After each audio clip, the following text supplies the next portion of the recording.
Welcome to Incidentia Brief, your channel for cybersecurity analysis. Today we're looking at 7 vulnerabilities in FatFs, a tiny file system library that quietly runs inside millions of embedded devices. The disclosure has no critical ratings and no reported exploitation, yet it may be one of the messiest security stories of the quarter.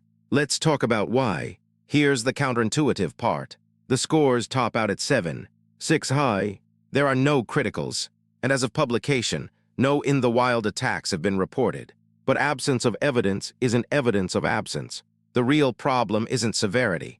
It's that these bugs live in code almost no one can easily patch. So let's ground ourselves first. FatFs is a compact C library for reading and writing FAT, XFAT, and GPT-formatted media.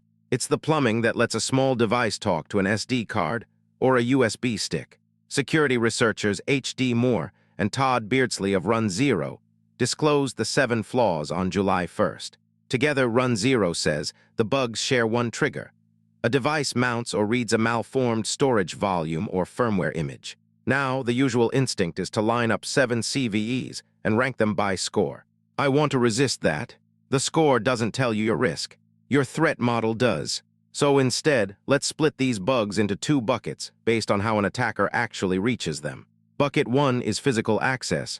This is the classic evil SD card. An attacker with seconds of hands-on time inserts crafted media, the device mounts it, and the parsing goes wrong. runZero frames it bluntly. Any physical access leads to a jailbreak. Most of the 7 flaws fall here. That includes a stack overflow in the XFAT label handler, a long file name overflow in downstream wrapper code, an information leak from uninitialized clusters, and silent data corruption from a cache handling bug. For air-gapped or physically secured gear, that bucket is real but manageable. If an attacker already has hands on the hardware, you have bigger problems. This is where the raw CVSS numbers arguably overstate the risk. Bucket 2 is where I'd focus. 2 flaws, CVE 2026-6682 and CVE 2026-6683, are also reachable over the air. They can be triggered through firmware update channels that auto-mount an image before validating it. No physical access needed.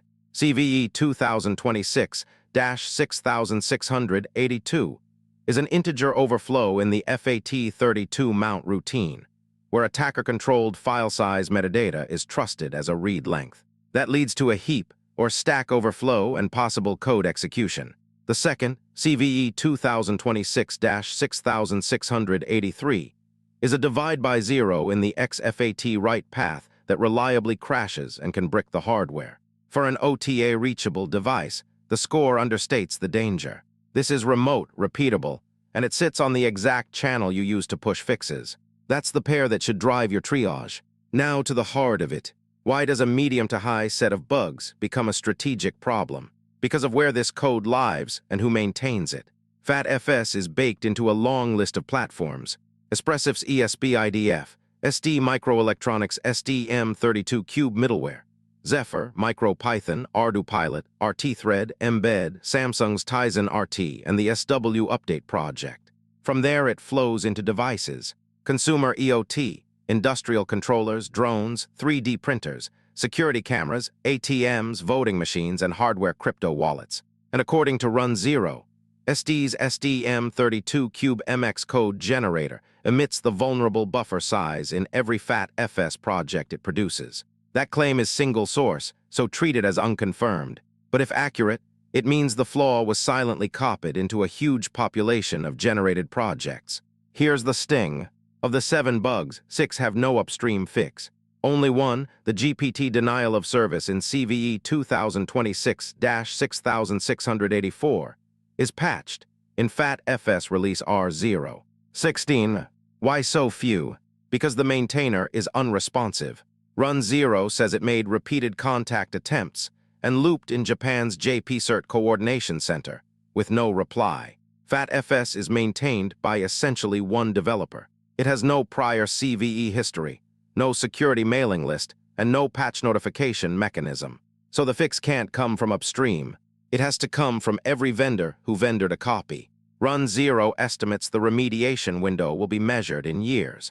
affecting tens of millions of devices across dozens of independent code bases. That figure is an estimate, not a measured count, so hold it loosely. But even discounted, the shape is clear. This is an unpatchable long tail. There's one more thread worth pulling, because it tells you what's coming. runZero first audited FatFs by hand back in 2017 and found only minor issues. When they returned in March 2026, they used Visual Studio Code with GitHub Copilot in auto mode, driven by plain prompts. The model built a fuzzer that surfaced bugs the manual audit had missed and helped confirm they were exploitable. That's the forward look. Cheap LLM-assisted fuzzing lets researchers cheaply re-examine old, trusted targets and find what earlier reviews missed. Expect more disclosures like this one, hitting mature code that everyone assumed was safe.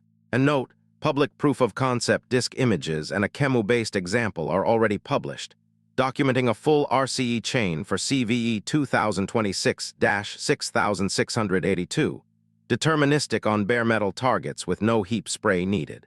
So let's land on what to actually do. First, inventory every place FatFs runs in your environment. You can't defend what you can't find. Second, audit the wrapper code around file names, sizes, labels, and mount metadata. Third, disable Filesystem features you don't use. Fourth, cryptographically verify update media before mounting it, which directly closes the OTA path. And finally, treat USB and SD ports and all removable media as untrusted. The lesson here isn't about a single score. It's that a modest set of bugs, sitting in unmaintained code with no security infrastructure, becomes a durable strategic problem. Vendors will have to patch or fork this themselves. Defenders should inventory their exposure and gate untrusted storage and update channels today. Thanks for watching Incidentia Brief. Stay methodical, and we'll see you in the next one.